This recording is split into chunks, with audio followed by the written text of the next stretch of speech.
what are the pronouns that I can use talking to you? Yeah, so out of drag, I use she, her, and he, him pronouns. In drag, only she, her. Yeah.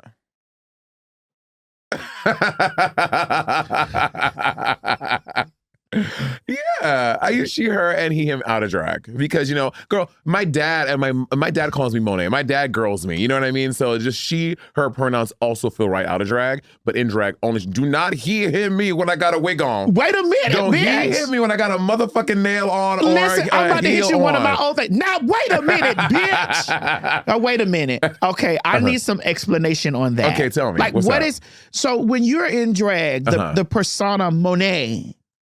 It lives. Do you feel that you are a woman?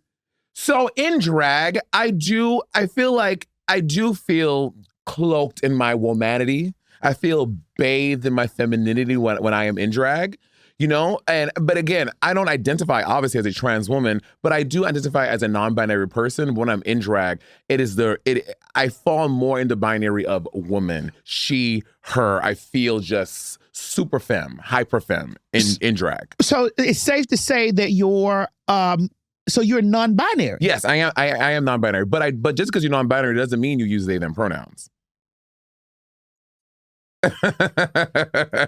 You can use they them pronouns, but I don't use they them pronouns as a non-binary person. I don't feel Bob does either, and some other girls.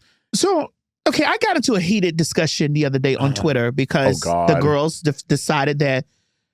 Okay, and you also got to know that your aunt is close to 50.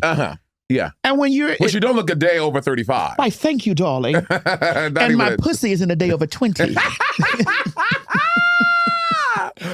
always thought about getting boobs. Like in my early 20s, like 21, 22, when I first started doing drag, I was heavily considering getting boobs. And I honestly, I let it go maybe like 5 years ago. For like first 10 years, I was always going back and forth. I'm like, do I want boobs? Do I not want boobs? I was going to get the whole surgery done. So this is my I know. You're opening the floor up to so many different things and thoughts. So your boobs would have made you. I think them they she. It would have made me them they she. It would have definitely been a different experience. And I think I wanted to get boobs for two reasons, right? One, this is back when I was in my DL era. And I was only fucking DL dudes. Girl, it is so much going on right now. Okay, so you have a DL era too? Oh, girl, my entire 20s, I was only fucking with married, Black, and Latino DL dudes that were married, had a girlfriend. Like, that was my entire 20s. I did not want to fuck faggots because I was like... So you wanted to trade? I want to trade only. It was a very toxic era for me. My 20s was very toxic. Why is that toxic? Because, like, I wanted love. I wanted this thing, and I was seeking dudes that I could never get it from. Dudes that were never available to me. I was fucking with dudes that could never, ever be mine, but I wanted someone to be mine. I would trick myself into thinking, like, yeah, well, if I just, I would leave the gig, be up in the geesh, come over, and they're getting the fantasy, and I would, like, trick myself into thinking that would ever become something more than just that night. So you have had the fantasy up in geesh. Oh yes, girl, all the time. Because I asked a lot of the girls, like, when they get up in geesh, like, what is the... Do you have the fantasy in geesh? And yes. for those of you who don't understand what the fantasy is, do you get fucked or fucking dragged? Yes. Yeah, like to fucking, especially in New York. So I used to do a show at Hardware Bar, which is on 10th Avenue and 48th Street. Around the corner was Fairy Tale Lounge, which was the T-Girl Lounge. So we get a lot of overflow from the dudes who will be at the T-Girl Bar. And they will come over to Hardware, and they will come over to my gig, and I would finish my show, be like, go to the back room, wipe the sweat away a little bit. Fix the wig a little bit, make sure it's not looking crazy, and I would push up your fall boob. My what? Your fall boob. My fall boob. My fall boob.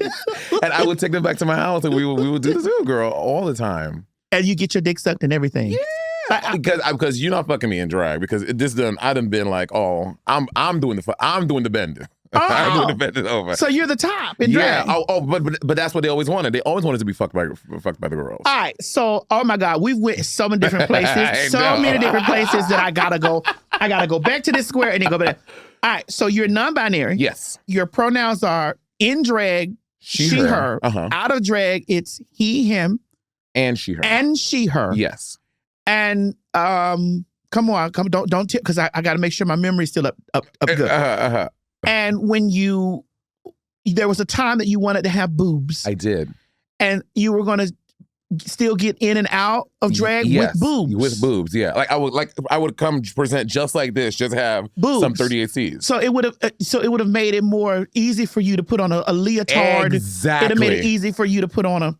Exactly, because at that point I was doing drag. When I was working in New York City, I was doing drag 7 shows over 5 days. I was working a lot. Okay, I'm like, this should just make my life easier. And also, when I wanted to for the fantasy, like, and still, it would make it all easier. Got it. You know? Okay, all right.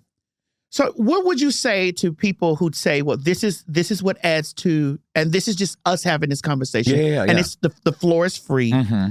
What would you say to people who say, "Well, this is what's wrong with our society now. We are confused." Yeah. Because see, I understand exactly all of the errors that you spoke about. I understand, and it seems as though that you really were on a path to transitioning. I know, but there was something in the back of your psyche, or there was something in the back of your religious beliefs. I can probably attest to that. Mm-hmm. That made you stop and be like, oh God. Yeah. I think because there was never any dysphoria there. I never looked in the mirror and did not see myself. Like anything that I wanted to do, like any surgeries I thought about wanting to do were just about convenience, not about looking in the mirror and fixing the image that I'm seeing staring back at me. So, which I think that is a big difference between our brothers and sisters who are of a trans experience. Like you look in the mirror and you don't see yourself. You want to look in the mirror and see exactly who the person you are inside. And I never had that experience. Well, here's the thing this is probably why you're drawn to your aunt. Mm-hmm. Because all of those things and those feelings that you had or have, those were lived experiences for me.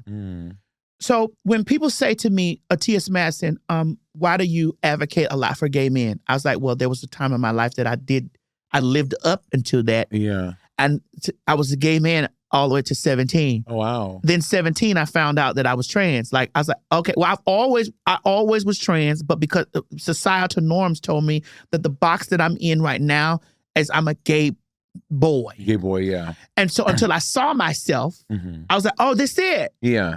This is it. Like, honey, I'm a woman. When I looked in the mirror back in the day, I knew I was handsome. What? Bitch, what? I knew I was handsome. Yeah. But I also knew I was like, I wanted titties too, because I was like, when I get in, I want to be desired. Got it. I want to be sexually devoured by men of straight identity. The boorworms. Give me the boorworms. Yes. Give me all the boorworms. All of the boorworms, please. I wanted to be devoured this way. Yeah. And so, but it was again religious. It was teachings of where does the soul go after it leaves the body? Right. It's going to go into eternal damnation. I know, and I had to do a lot of breaking down for that myself because I grew up in the church. Yeah. You know, Wednesdays for rehearsal, just church on Sundays. I was in Vacation Bible school. You know what I mean? I did all of it. And I think that after I left college, I started to figure out who my higher power was, like breaking down all of those. Because what I have come to in a place is I believe in a higher power. I believe that there is something bigger than me. But what I despise and what I cannot stand, what I do not fuck with is organized religion. Organized religion. It is the single-handedly most dastardly, disgusting thing that has broken down our community and has... That's why the country's fucked up right now. Organized religion. It is a sick thing, and I will never, ever participate in that ever again in my life.